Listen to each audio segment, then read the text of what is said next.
So let's look at the story in greater detail, because when you think about the story of IDAC, for example, it is a very important one. And when we talk about accountability, we speak about the security of the country, we speak about a number of things as far as law enforcement agencies are concerned. So let's talk about this now. We've got in studio with us security strategist Andy Mashaile. Andy Mashaile, thank you so much for your time. Perhaps we start with just Andrea Johnson for you as the head of IDAC and the witness that she appeared to be before the Madlanga Commission so far. Bongiwe, good evening to you and the magnificent 14 in the production room. One, she was very disappointing in her performance, given her expertise, and you can tell the woman is a very intelligent person, very intelligent. Three, it is very much important that you and I should look at the conduct in terms of her executing her duties. I am disappointed in the way she ran IDAC and a number of cases that came to light, especially case Brigadier Mokwele. The picture that the country got when she was arrested with General Kumal was that she was a receptionist with no expertise, no skill, and after you listened to Andrea Johnson withdrawing her insulting comment of being a token appointment, when Zole a favor, you don't have what it takes, that was very heartbreaking. As I said and watched how she conducted her testimony, ducking and diving, evasive answers.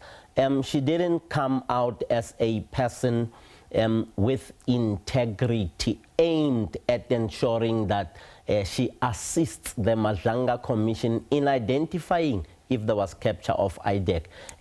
Exactly what IDAC was established to do, to ensure that there is proper operation of law enforcement agencies, corruption is exposed, serious and complex corruption. So I want us to stay with two matters here, right? I'm going to get to Brigadier Mokwele in just a moment, and also the other issues. But the one thing that you speak about is her capabilities and her intelligence, etc.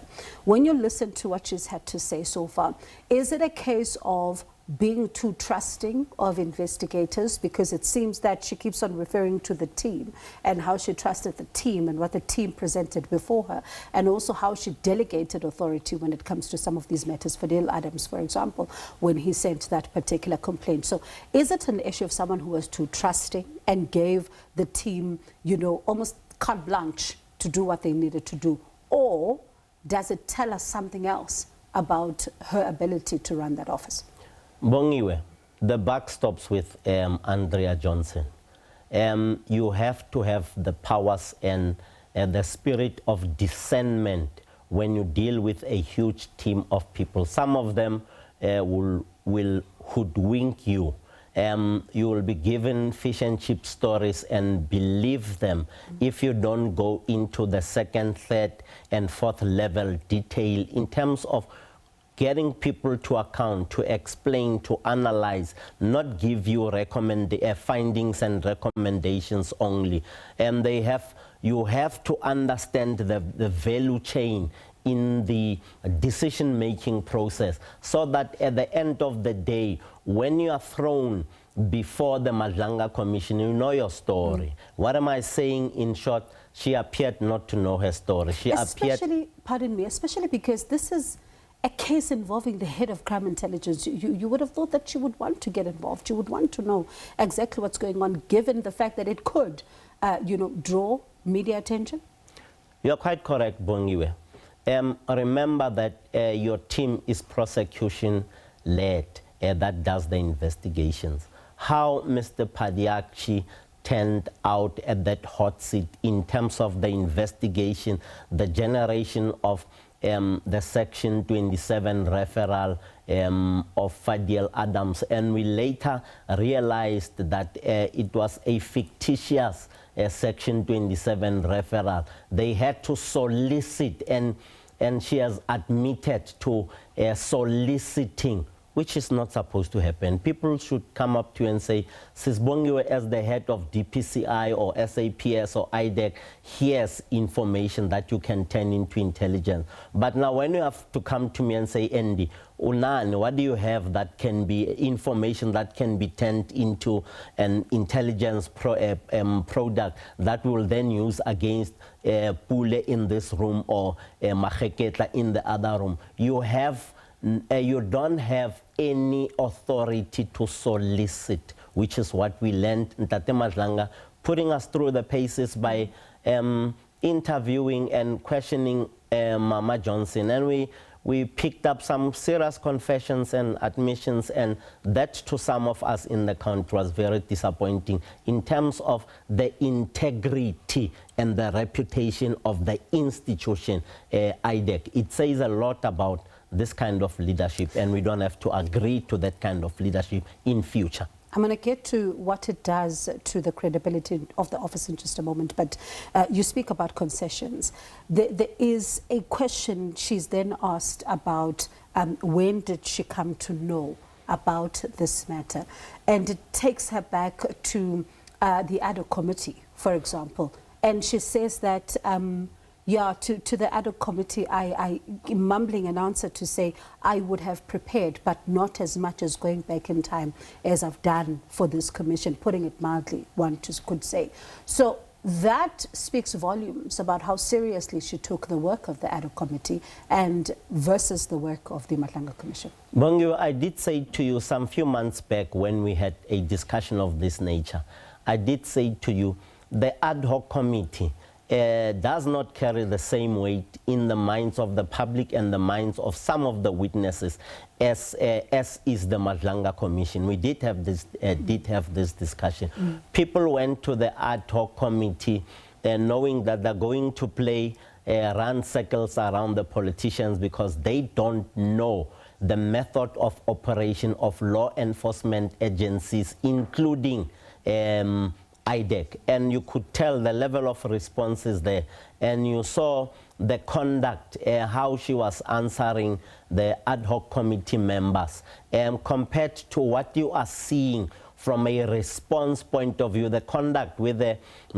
the Madlanga Commission. When it comes to questions, you can't be arrogant in the Madlanga Commission. You either answer questions or you throw yourself under the bus, and the conduct can only say one thing. Two questions arise then before I let you go. So the first one being, what does all of this, what we've heard so far, because we still are going to hear more from her next week, what does what we have had to hear now do to the credibility of that institution, just on the face of it?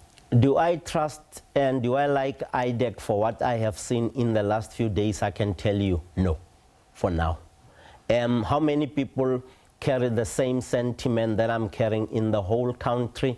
Just do an analysis of the survey of your social media platforms. The mood is very low when it comes to excitement. On a scale of 1 to 10, the people of this country are at 2 when it comes to IDAC. But we can still salvage the integrity and the reputation of IDAC with change of leadership. Are we calling for the change, for the whole leadership change? There's been a number of things that we have had. We have been told, even when you go through the general social media, what kind of an institution is this, which has an imbalance of racial groupings, an imbalance of ethnic groupings. These are some of the things that the people of this country are saying, I can't not ask you this. So are you saying then it's time for new leadership? Is that what I'm hearing you say?